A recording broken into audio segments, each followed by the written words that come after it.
we are going to start this meeting. And I understand Pat will join us a little later. So calling the meeting to order. The date is March 16th, 2021. I had a pointer last night from the planning board. It's best if I do the allegiance alone so we don't kind of talk over each other, but we can mouth the words. So the pledge allegiance. I pledge allegiance to the flag of the United States of America and to the republic for which it stands, one nation, under God, indivisible, with liberty and justice for all.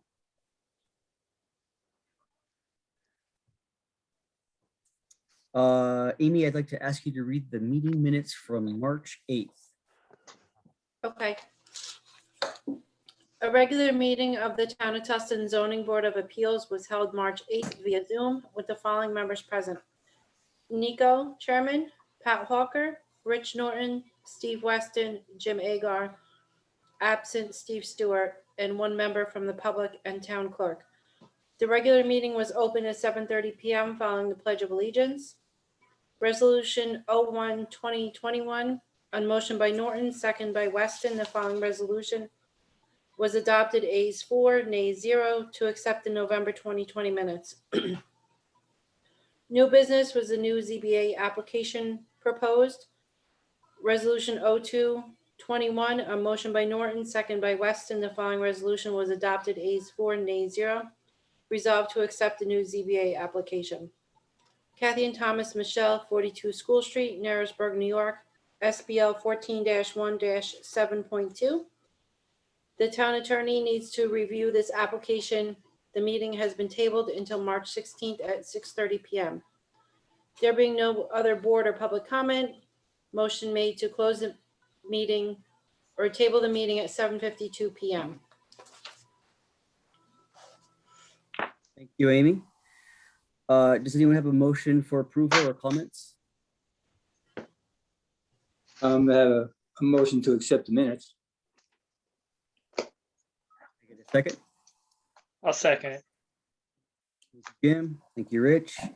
We have a motion on the floor to approve the minutes and it's seconded. Any comments or corrections? Okay, those in favor, Rich? Yes. Me, I, Pat? Jim? Yes. Steve? Yes. Oh, that is the other Steve. Steven. Thank you, Steven. Okay, we have approved the minutes for March 8th. Do we have, Crystal, do we have the agenda for today? I didn't send you. My apologies. Just a moment. We want to get the agenda up. There's obviously just a short thing here.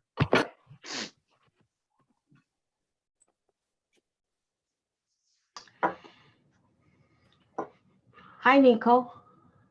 Hi, this is Vicky.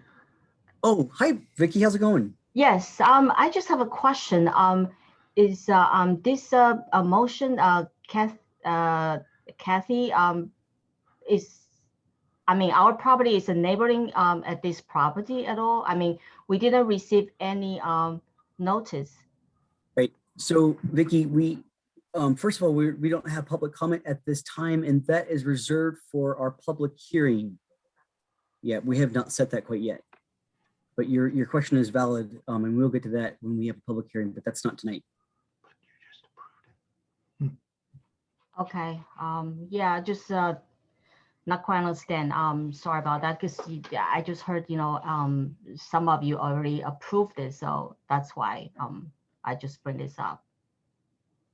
There's a misunderstanding, Vicky. We approved the minutes for last week's meeting. Oh, got it. All right, thank you. You're welcome. Excuse me, bear with me, you guys. I wanted to pull up the agenda. Amy, can you send the agenda to Krista really quick? Is that a possibility? And I can move on. I don't have my little jump drive with me. That's okay. But the only thing that Go ahead. it's just to open the previous meeting, the Pledge of Allegiance, and then the application for Kathy. Correct. Yeah. Right, so that would be our new business, and that is for Kathy Michelle's application for use variance. I would like to read Kathy's letter.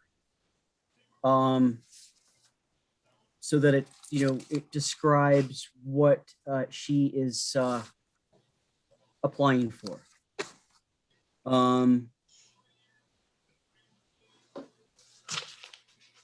This is marked February 18th, 2021. It is addressed to the Zoning Board of Appeals.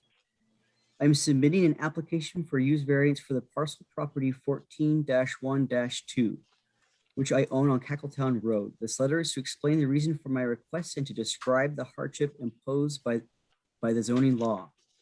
I have lived in Tustin for 36 years, with my primary residence being on 42 School Street.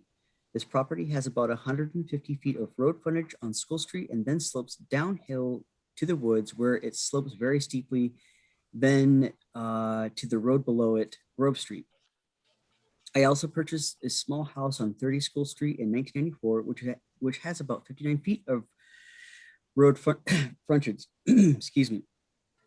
Over the years, I have accumulated several pieces of equipment for maintaining my property and also for the use of my home-based environmental business. In addition, I have 2 antique cars which must be kept garaged. One is stored in the existing small garage at 42 School Street, and I rent a garage next door at 50 School Street for the other. The owner of that property will be selling the house soon, and I will need to find another location for my car. I've always maintained my properties and paid all taxes promptly. I would like to have a modular garage placed on a concrete slab for storage. However, there is no way to put a garage on either property. My residence at 42 School Street takes up a considerable part of the road frontage, and the small one-car garage off-street parking and the utility pole take up the rest of the frontage. At 30 School Street, the house covers most of the 59 foot with a 10 by 15 on either side. The road frontage of both properties on Grove Street is a wooded steep slope that is not usable. I recently purchased 16 acres on Cackletown Road. Most of this property is wooded, steep slope, wetland, and stream. Most of this property is an environmentally sensitive area and was purchased for the sole reason for protecting it and for wildlife habitat. There is, however, a narrow cleared and mowed strip of this property that adjoins Cackletown Road, a little less than 100 foot wide. With that as the only road frontage, the lot is not buildable for residents, what I'd like to do is put a 24 by 24 foot prefabricated garage on the slab on this property, following the front and side setbacks and zoning law. The use variance is being requested because there is no residence on the property, nor will there ever be. The zoning requires there to be a residence before a garage can be built. The garage would have a gabled roof and be an attractive wood siding building painted in subtle colors. Realistically, I will be 73 next week and am basically too old to sell my house and move to a location where I could build this garage. And since I'm a longtime resident of this town with 2 homes, I am requesting permission to build the garage on my vacant piece of property, even though it is not contiguous to the other properties. There will be no water service or electric service added to the property, which supports my intended use as solely a storage garage and not an attempt to create a substandard living facility. Almost done here, guys. I have weighed a couple of other options. One was to tear down the small house at 30 School Street and put a garage there instead, but that would put me in the same situation where I have no residence on the property, therefore cannot build the garage. The other is to put 2 shipping containers on Cackletown Road property, which has very easy road access. These would accommodate most of the equipment. However, I do not like the appearance of them and believe the garage would be far more aesthetically pleasing. So that is Kathy's letter. Kathy, I realized just this evening, and I'm sorry I didn't tell you earlier, but it looks like the short form seeker was not filled out. I can do that for you. She's muted. Yeah, okay, I just unmuted. Okay. The only application that I thought was that one page one that I filled out. I didn't know there's another one. When in reading through on the website, it looked like the seeker was for a planning application, not I see. zoning. That's what I thought, but if you need, No yeah, problem. if you need me to fill something out, just let me know. Yeah. And then we'll do a 239. I'll send it off to the county as well. Okay. So I will send you that, Kathy. Okay, Now, I had asked, I had sent over an email from our attorney, our town attorney, Ken Klein. And did most of the board go through that email? Yes. Yes. Pat, did you get a chance? No, I didn't get a chance yet. I wasn't even, to be honest, I kept looking at the calendar and seeing ZBA on my calendar and totally left my brain. So I didn't look at it yet. I'm happy to read it if I know you guys are maybe want to get out of here or whatever, but you know, it's a little bit long. I am happy to read it, and I think there's some important points. I think it'd be wise to read it. Okay.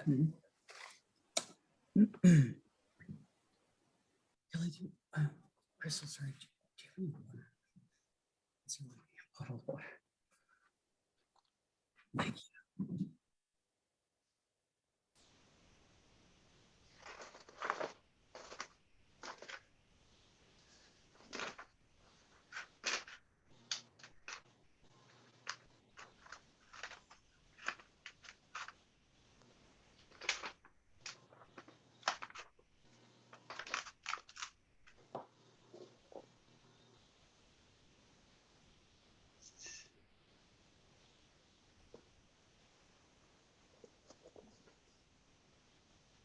Okay, can you guys hear me okay? Yes. From Ken Klein. My sense is that it should be considered a use variance, not an area variance. Kathy, bear with me. I know you did use, but he has to explain something here. So under town law, area variance are for relief from dimensional or physical requirements of the zoning law. While use variances are to allow the use of land for a purpose which is otherwise not allowed or is prohibited by the zoning law. Private garages are specifically identified as necessary uses in all but the RB district. And different types of storage buildings are specifically identified as special use in the R2 and R1 districts under the zoning laws schedule for uses. The request does not involve a dimensional or physical use such as a setback or lot area, lot width, or any of the other matters listed in the developmental standards set forth at the end of the schedule of uses. It includes the use of land. It appears that the applicant recognizes this as she requests the use variance. According to the application, the subject property is in the GR district where the only relevant use under the zoning law schedule of uses is private garage, which is an accessory use, not a principal permitted use or a special use. Although not determinative here, it is instructive to recognize that if it was located in the R2 district, it can constitute a storage building, or if it is located in the R1 district, the proposed use may constitute an enclosed storage. In either of those instances, the use may constitute a special use that could be pursued with planning board approval. Storage building is not specifically defined in the zoning law, so it would be construed to have its ordinary meaning, which would include personal or business use. Enclosed storage is specifically defined, so there is a commercial element to such use. that the contemplated use may fit into either of these scenarios if the subject property was in the R2 or R1 district, also supports a conclusion that a use variance is what would be required to afford the applicant relief from the requirements of the zoning law. From the letter that accompanied the application, it appears that a mixed use of personal and business is contemplated. Private garage is specifically defined in the zoning law, and the intended use as described in the letter seems to go beyond that definition. Thus, a use variance would be necessary, and the ZBA would have to analyze and determine whether the applicant can satisfy the criteria under Article 11 of the zoning law. As we discussed, I spent some time researching the question of recusal, given that one member of the ZBA was recently employed by the applicant and some members reside or own property in close proximity to the property that is the subject of the variance request. The employment relationship would warrant recusal, where an application relatively recently had a business relationship with a board member that involved a remuneration to the board member by the applicant. It would be difficult to say that there is no potential conflict, or at least a possible appearance of impropriety. The proximity issue is not as clear. I can find no authority that supports a conclusion that proximity in and of itself necessitates recusal. Almost done, guys. Each board member who has a proximity to the subject property will have to evaluate for him or herself whether the proximity gives rise to a bias against or in favor of the application. If the proximity creates some predisposition on the part of the board member for or against the application, recusal would be warranted. The best rule of thumb in all instances is for all board members to consider whether their participation gives rise to an appearance of impropriety. Done.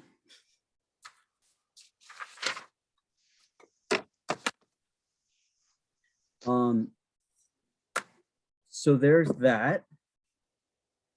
We can discuss all those. And also I want to say that Kathy, I will be sending you the things you need to fill out for the secret. But Rich, do you mind reading our secret tonight? Short. Wait, he's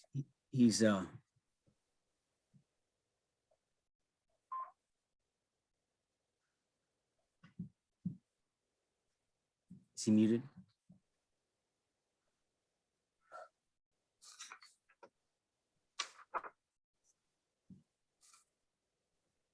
I can't hear him. Wait, Rich, yeah, we can't hear you.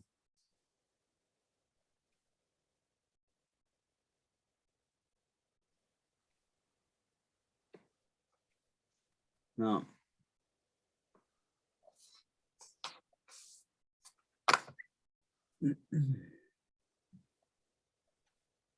Okay, am I still muted?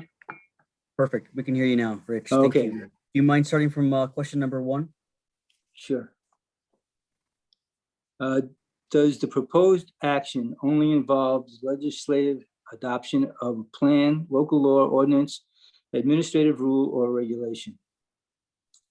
If yes, attach a narrative description of the intent of the proposed action and the environmental resources that may be affected in the municipality, and proceed to part 2. If no, continue to part 2. Are we going to answer these now or no? Yes, we're going to answer these now. We have to brief just a little bit our answer. I would think the answer to this one is yes, right? Oh, the answer to this is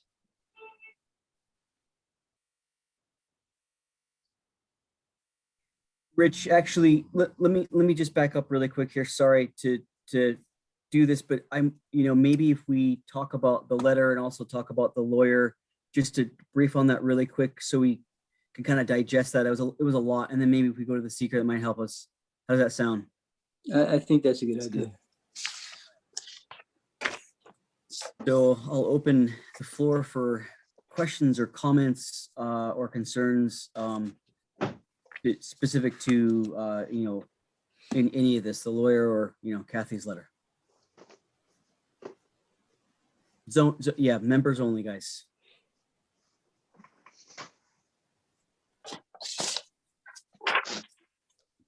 Rich, you have any thoughts on the lawyer's letter? Well, there's a lot to digest, and I think I'm trying to remember all that it said, but we're definitely in the general residential, this area. And Yes. Good question. It is. I think we're GR. It is general residential.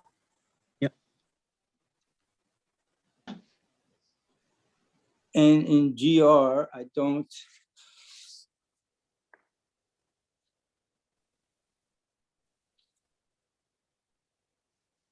I'm not sure that I got a lot of direction from what the lawyer had to say, more so about the recusing anybody. Right. I think that we have to, if we proceed with this, Kathy's going to have to send out the cards for the neighbors so they can have a public hearing and talk about this a little bit. It's going to impact quite a few people. Yeah, and we do have to have a seeker first on that. Yep.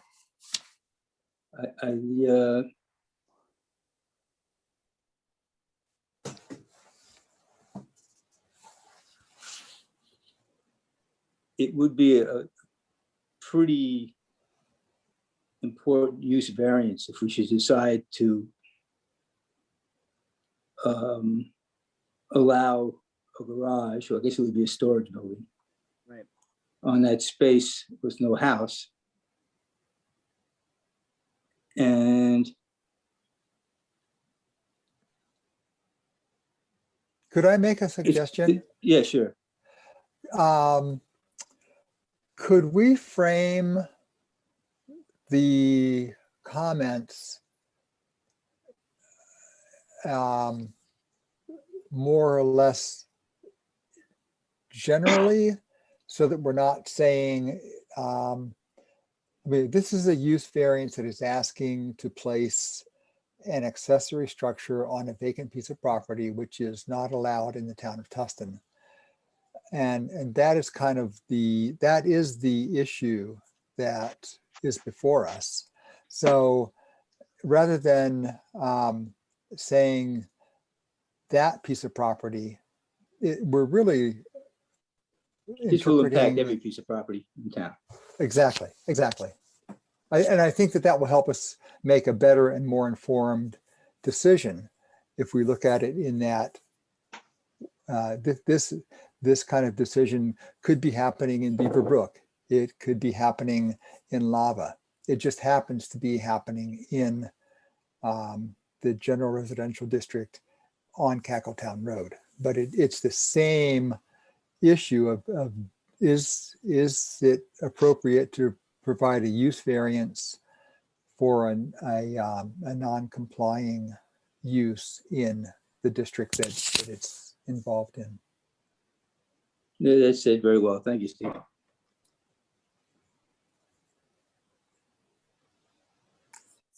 And like I said, I don't think we got a lot of direction from the lawyer, but I think we have to listen to the information, and then we'll have to have a presentation from Kathy, and we'll see if this is going to be something that we're going to consider, no matter where it is.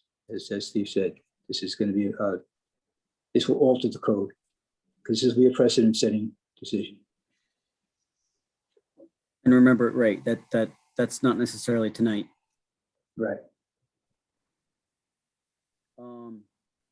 Right. I think what I got from the letter was definitely about the recusal. I personally have to recuse myself from any voting, as I work for Kathy, and that is what what I gathered from this, as well as my understanding is that this is something we have to look into a little bit deeper, but it's good we're talking about it in terms of mixed use. It's storage, storage.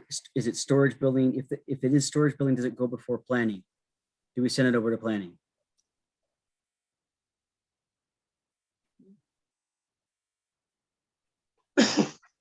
That's what I'm gathering from this. So it would be good if you guys take a minute with some things that he lays out. If you just look at that email. But I thought I'd debrief on that before we get into the seeker. So Well, a lot of what, if I could go ahead, a lot of what Ken Klein had advised us about is how this request for use variance could play out in different districts. And this one is specifically in the general residential district. And we are really bound by what the zoning law says are the principal permitted uses and the accessory uses in the general residential district. I did appreciate his discourse on the matter of recusal. Does someone have to recuse themselves just because they live in the vicinity? And I think that's his guidance was very wise. It really allows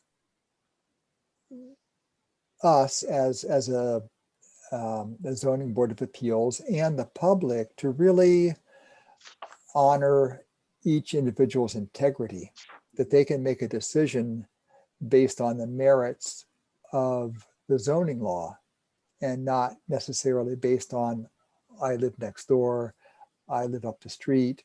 And I think that kind of, in that integrity of being able to make a decision that is wise and acceptable, we really have to get back to trusting ourselves, and we have to get back to trusting the people that our town has placed in a position to help make those decisions.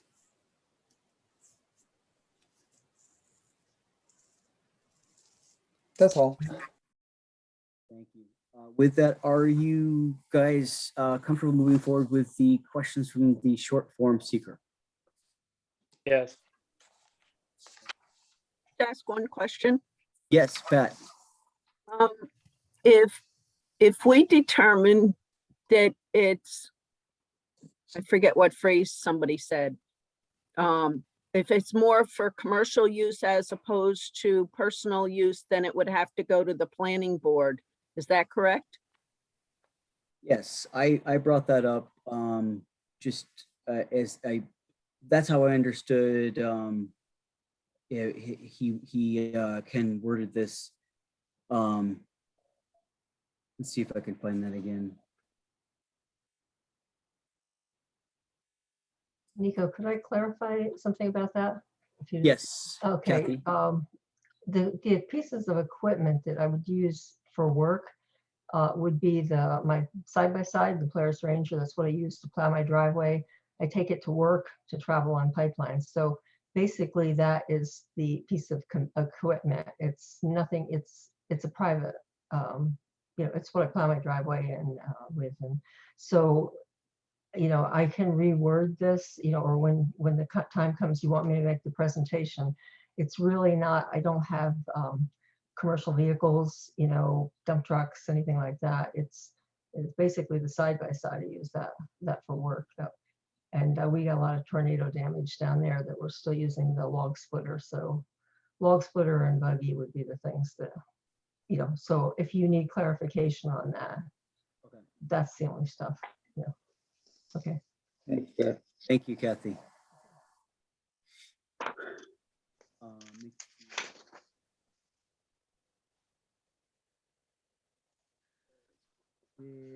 Yeah. Let's take some time. It's a little bit hard for me to concentrate and then read his letter. So let's take some time and go through that before. I could send you the letter. Yeah, absolutely. Give me a minute. I'm going to send this letter to.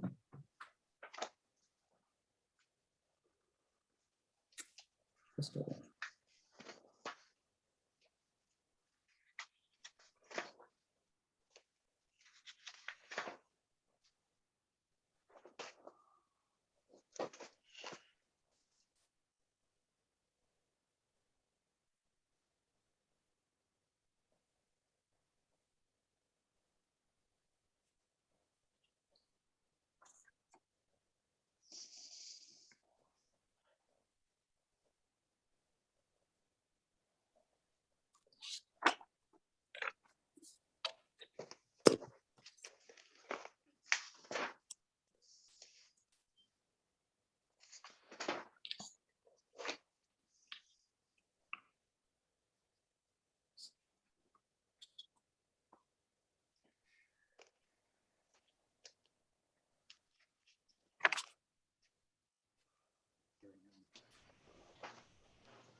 ZBA.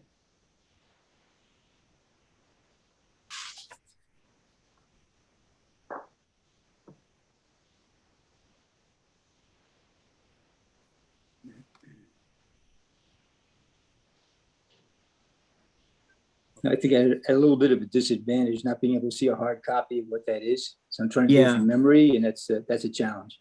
It definitely, no, right. So here it is on the, if you guys want to see it on your screen. You know, we don't, our intention isn't necessarily to pick it apart, but if there's anything here that you would like to read and for, you know, for your memory.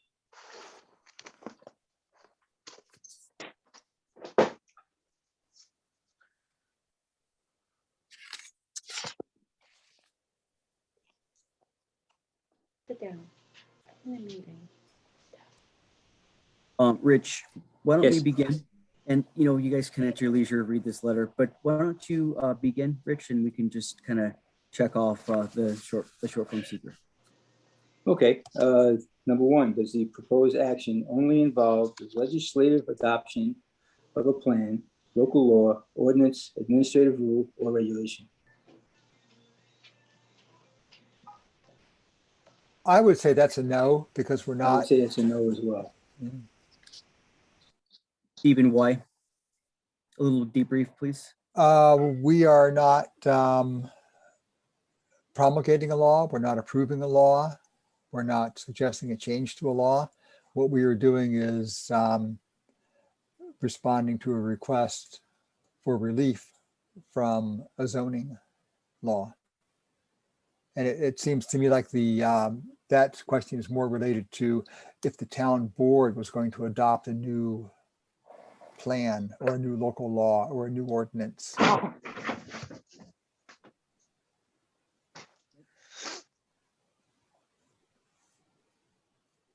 I think it's a no. I agree with you. We'll move on to number two. Please. Does proposed action require a permit, approval, or funding from any other government agency? No, just from us, right?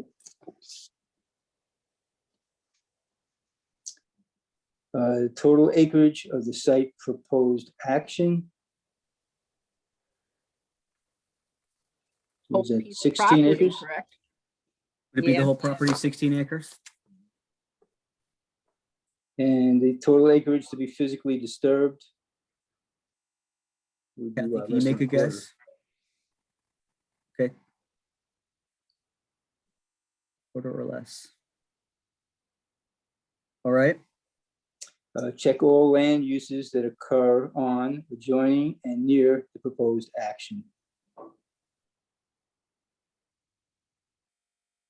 So I guess it's residential suburban, right? Yes, residential.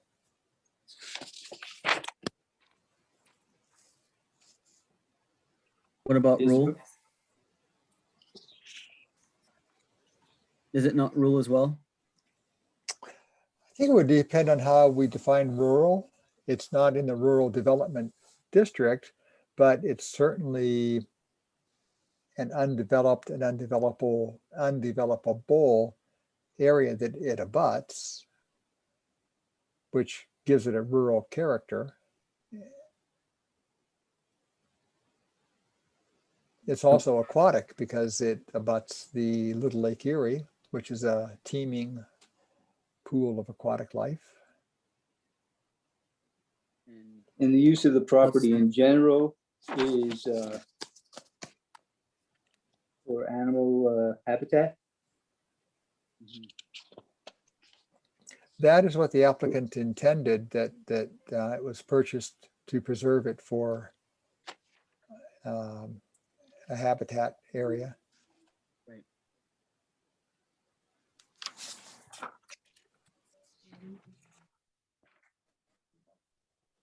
Crystal. You guys, on number 4, I lost you. Are we just sticking with residential or rural, aquatic? I think you can pick more than one. And Yeah, I we think can- We said we can. residential suburban is certainly part of it. And I think in the other is probably animal habitat, right? So Wildlife apply. habitat? Definitely, yes. We just have to, yeah, just put, we need to specify. Great. Ready to move on to number 5? Yes, please. Is the proposed action a permitted use under the zoning regulations? And we know that's a no. Does it consist with the adopted comprehensive plan? And I think that's NA, right? Because the first answer is a no. Well, I think that is the proposed action consistent. Yeah, it would be no. Correct, that's a no. Yes, that's a no. And, Okay. and B under that is consistent with the adopted comprehensive plan, and that would be an NA on this sheet. Or we have, yeah. Or I guess it could be a no too, because either way, it doesn't fit the comprehensive plan. I think it's a no because the comprehensive plan does drive the zoning regulation. Okay, let's stick with no. Okay, go on no. Is the proposed action consistent with the predominant character of the existing built or natural landscape?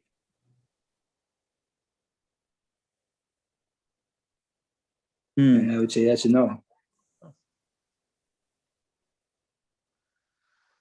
Anybody else?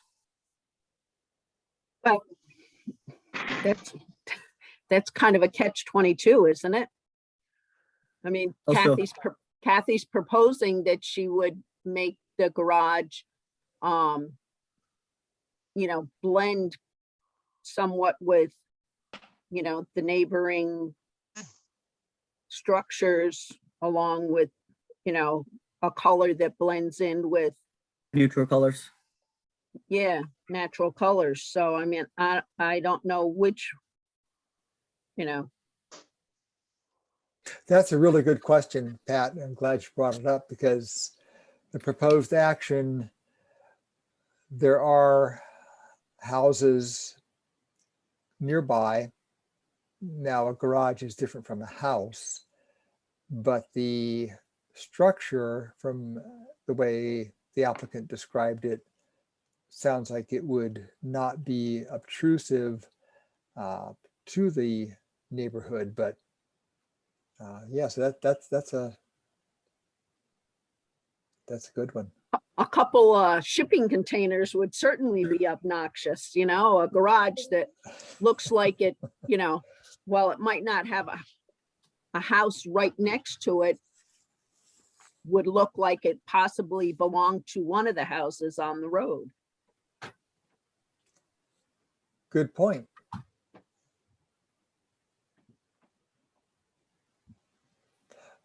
I don't see any harm with making that a yes. Yeah. It's I would agree with that. Okay, so we have a couple of yeses, and do we have any nos? On number 6.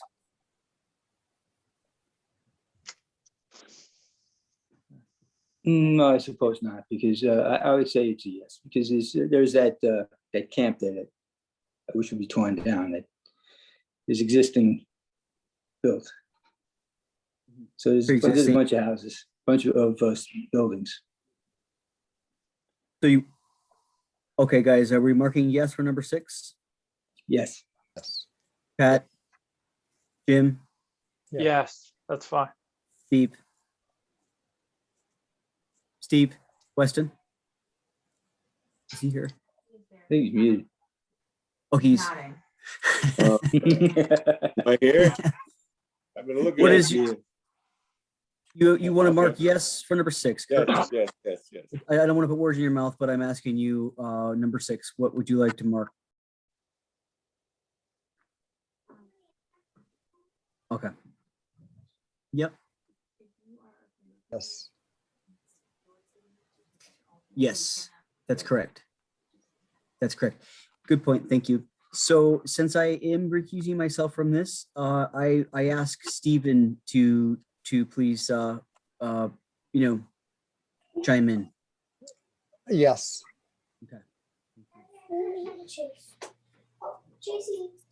Okay. Number 7, Is the site of proposed action located in, or does it adjoin a state-listed critical environmental area? And what is the pond considered in the wetlands? state protected wetland. It is a protected wetland. Would that be a state-listed critical environment area? The pond is, falls under the Army Corps of Engineers. It's not a DEC listed pond, but my property does not adjoin the pond, just so you know. And yeah, Then that would be a no. It's a no. I'm in Donovan. Number 8, will the proposed, 8A, will the proposed action result in a substantial increase in traffic above present levels? I would think that's a no. Agree. Or Agree. anybody else? No, it is.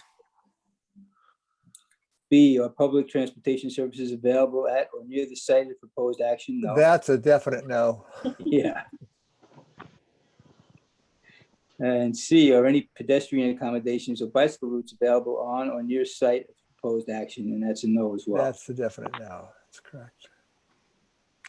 Number 9, does the proposed action meet or exceed the state energy code requirements? And there is no energy being used at all. No electricity, no water. So I guess that's a no. That's a no.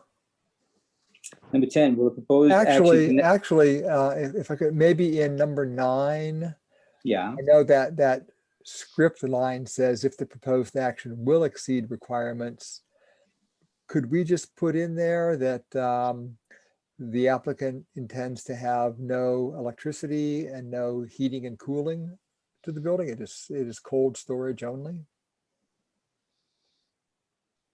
Just to kind of clarify that, or is no significant or sufficient? And the reason I say that is because, you know, the applicant has said this is never going to be lived in. There are no utilities that will ever be brought to it. So it really doesn't, if there are no utilities, it does not have to meet the state energy code. Just my musing on it. Just to clarify that, you know, we've considered that. That Well, could you be certainly typed add in that. in that space anyway, can't it? Pardon? That we could put that on that line. That's, Same. yes, that's what I'm asking. Can we put that on that line? Just to solidify it and to clarify it. I would say we could. Hi, this is Vicky again, Nico. I have a quick question. I'm sorry, I'm new, you know, here to this meeting. My question is, does the zoning board usually help the applicant to fill out this kind of form? Because I just feel like, you know, you guys spending quite a time, you know, to fill this form. So just wondering, is this a regular procedure?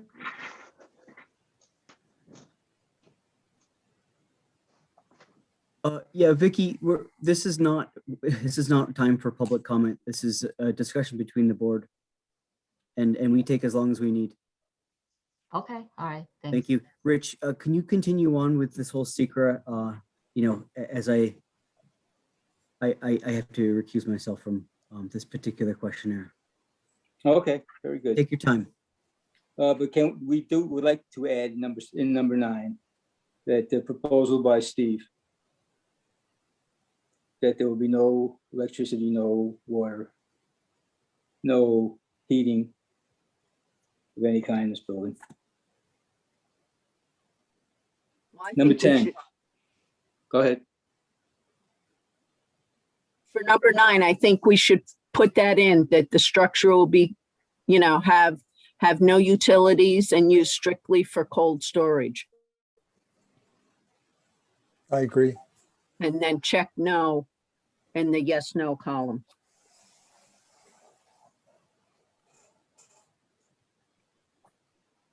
Okay, let me put that in. That's fine with You me. have to, I have to run a little bit because they're asking the questions. Yeah. All right, so we're gonna add that in. Yes. And if we move on to 10, will the proposed action connect to an existing public-private water supply? The answer is no. Will the proposed action connect to any existing wastewater utilities? And the answer is no. 12A, does the site contain a structure that is listed on either the state or national register of historic places? No. No. B, is the proposed action located in an archaeologically sensitive area? And I would say that's a no. 13A, does any portion of the site of the proposed action or lands adjoining the proposed action contain wetlands or other water bodies regulated by a federal, state, or local agency? And that would be a yes. Can the secret form be moved up to the next page? You scroll. Yeah, thank you. I'm sorry. That's okay, thanks. Thanks a lot. So that was 13A. Does any portion of the site of the proposed action or lands adjoining the proposed action contain wetlands or other water bodies regulated by a federal, state, or local agency? And the answer to that is yes. And B, would the proposed action physically alter or encroach into any existing wetland or water body? No. I would say that's a no. And that's a no. 14, identify the typical habitat types that occur on or are likely to be found on the project site. Check all that apply. Will the And site we have have- forest, wetland, and early mid-successional? Okay. So that's forest, wetland, and early mid-successional. I agree with all those.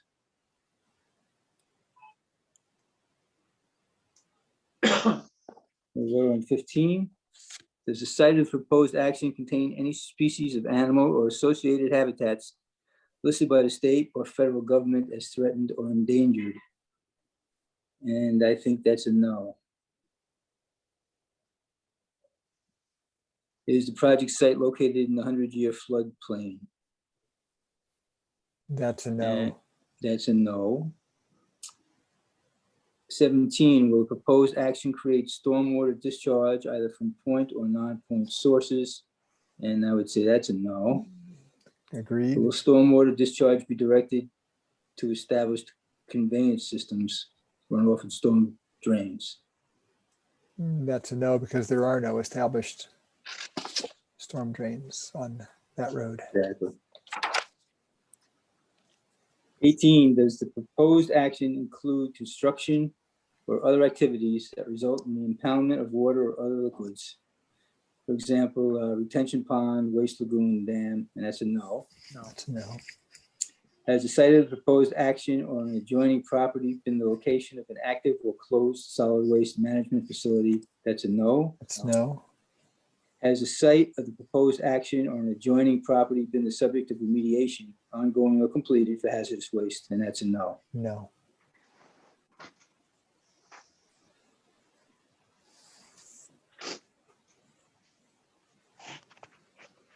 So we want to go on to part 2, the impact assessment. And we are the lead agency, and I guess that's what we're supposed to do. So, number 1, will the proposed action create a material conflict with an adopted land use plan or zoning regulations? Read that again. Will the proposed action create a material conflict with an adopted land use plan or zoning regulations? Yes. Well, it's not a yes or a no. It's a no or small impact or a moderate to large impact. And I Oh, would I say see. I would say it's probably moderate to large impact since it's pretty much of a change. Agreed. Agree. 2, will the proposed action result in a change in the use or intensity of use of land? I would say it's a moderate to a large. Yeah. Will the proposed action impair the character or quality of the existing community? And I would say it's in the same place, the moderate. Will the Yeah, proposed well- action have an impact on the environmental characteristics that cause the establishment of a critical environment area? And I think that that's probably small, no, would be no impact. I would agree with that. Will the proposed action result in an adverse change in existing level of traffic or affect existing infrastructure for mass transit, biking, or walkway? And that's a no. I would agree with that. Will the proposed action cause an increase in the use of energy and it fails to incorporate reasonably available energy conservation or renewable energy opportunities? And that would be a no. I agree. 7, will the proposed action impact existing A, public-private water supplies? And that's a no, since there's no No. water use. And B, public-private wastewater treatment utilities, and that's a no No. for the same reason. 8, will the proposed action impair the character or quality of important historic, archaeological, architectural, or aesthetic resources? I would say that's probably small, no to small. Hard to tell, because has there been any archaeological digs there? This was the land occupied by the Lenni Lenape prior to the 1700s. And Little Lake Erie was an active stream.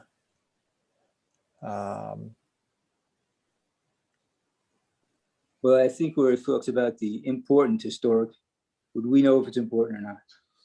How could we tell that from here? Since it's never can't- been impacted, Yeah, never been yeah. investigated. Right, we can't, yeah. I would say no or small impact. Same here. I'm good with that. All right, number 9, will the proposed action result in an adverse change to natural resources? For example, wetlands, water bodies, groundwater, air quality, flora, and fauna. And that would be a no to small, I think. I would agree. Agree. 10, will proposed action result in an increase in the potential for erosion, flooding, or drainage problems?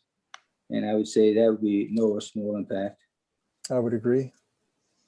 Will the proposed action create a hazard to environmental resources or human health? And I would say that would be a no. I would agree. The termination of significance, the lead agency responsible for every question in part 2, their answer moderate to large. First, there is a need to explain why a particular element of proposed action may or will not result in significant adverse environmental impact. Please complete part 3.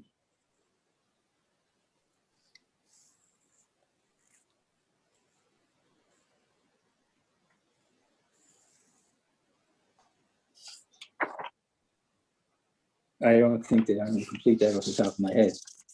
We have to go back and review what we just said.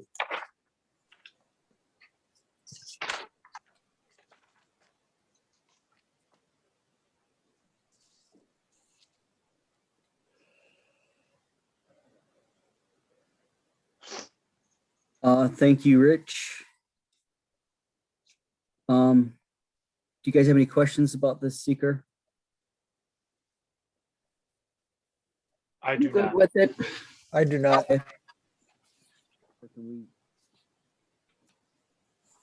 do a roll call to send this off to the 239 to the county? Hey, Nico, I have a question. It's Amy. Hey, Don't- Amy. Don't you have to declare like lead agency? Yeah, we declared ZBA for lead agency. Okay. I'm signing it. Thank you. All right, so can I get a roll call on who accepts this seeker to put into the county? Rich, I'm Rich Norton, and I accept the seeker as written. Pat, Yes, I accept it. Jim, Jim Agor, I accept it. Steve, Yeah, you're on mute, Steve. Steve Weston, and I accept it. and Stephen. Stephen Stewart, and I accept it as written.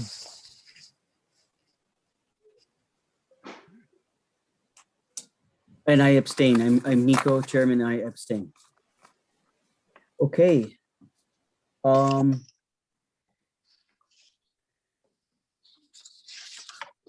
right. Do we read the use variance criteria? Rich, Okay, again, I just want to say that you guys kind of, you have to take it from here, okay? okay.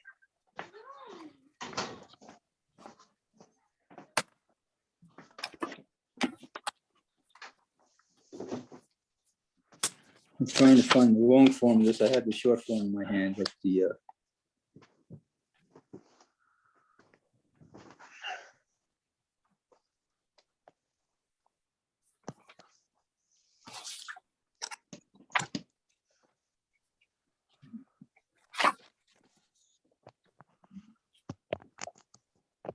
well, the use variance criteria is to allow a use not otherwise allowed in zoning.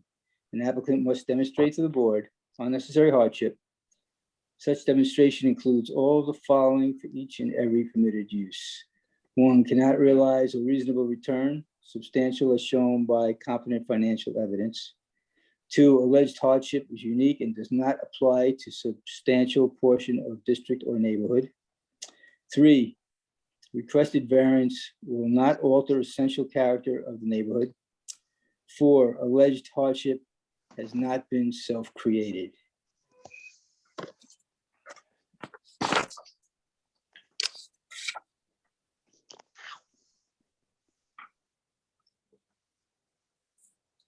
And I think that well, we know it's a request for a use variance. It's not an area variance.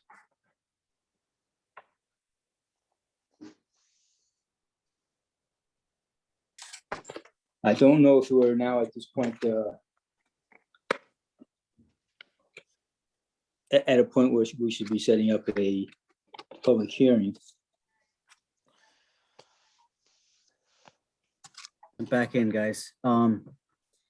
Okay, yeah, right, also.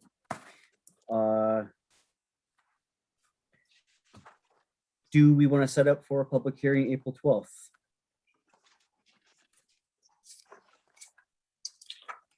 If we did, it would be at 7:20 PM. We would close the public hearing and open the regular meeting at 7:30. I do roll call to see who wants to vote to do a public hearing. Rich, I say that works for me. You said April 12th, we had 7:20 and then opened again at 7:30, right? Pat, Yes, that works for me. April 12th. What day of the week is that? Tuesday? Or Monday? Nico, it's the second. It's the I'm second sorry, Monday. can I interrupt? I Sure. mean, we believe, this is, we are the only neighbor to Kathy, and we don't have any problem. So I don't know if you still need a public hearing, just so you know. Okay, You're not the only so, neighbor. yeah, It's guys, a stop. lot of Yeah. people. We're, this is not the time for public comment, okay? This is between the board. You'll have your time, and that's gonna be for the public hearing, okay? Pat, Yeah, I just want to make sure, April 12th at 7:20, right? correct, it's a Tuesday, so our meetings are, No, it's a Monday. excuse me, you're correct. Yeah, it's April, it's a Monday, it's the second Monday, yeah. So that's a Monday, guys. We have the second Monday of every month and I'm proposing the public hearing be at 7:20. And we close it down, and at 7:30, we start our regular meeting. Okay, so Pat, Yes, that works for me. you, Jim. That's good for me. Okay. And Steve, That's good for me. perfect. And of course, Stephen, you'll be in. I have a pre-existing commitment to the school that I'm working with. I will see if I can make arrangements with the rest of the staff for someone to cover my time during that. Okay, thank And you, I will- Stephen. That would be great. Thank you. Okay, any other comments from my board? What regarding this application? I just have one Letters. question regarding the next meeting, if I could. Jim, Will that be live or will that be by Zoom? Zoom. Okay, that's fine. Until further notice. Nico, Anybody it's else? Amy. So Kathy's gonna have to send out the certified return receipt letters to all the neighbors. Thank you, Amy. I appreciate that. Kathy. Kathy, you're muted, but did you get that certified return Yeah, I receipt? did. But I have a question about that because I forget. It's been a long time since I've been. Yep. So 500 feet. how, 500 feet, okay, is it 500 feet from the proposed space that I'm working on? No, Or it's anything Any on your, border of the 16 acres? 500 feet from, okay, any part of that parcel, right? Mhm. Yes. Okay. Yeah, And their property, so for example, like Ned Lang and I border, Ned Lang, it doesn't matter how far his house is from his property, right? So anybody whose property is within 500 feet of my parcel, right? Yes.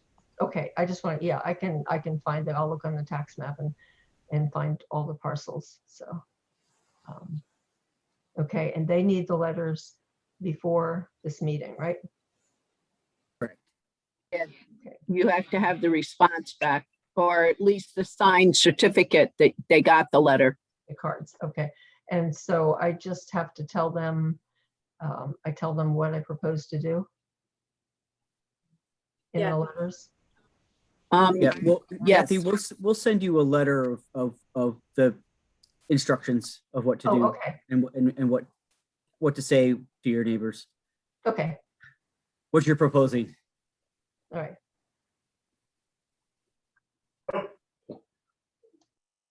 Okay, I think Okay. that, have we covered everything we need to cover? I think so. Yeah. Yes, unless anybody has any comments, are we ready to adjourn this meeting? Okay. Yeah. can I would get move a- to adjourn. get a second? I'll second it. Richard Norton. Okay.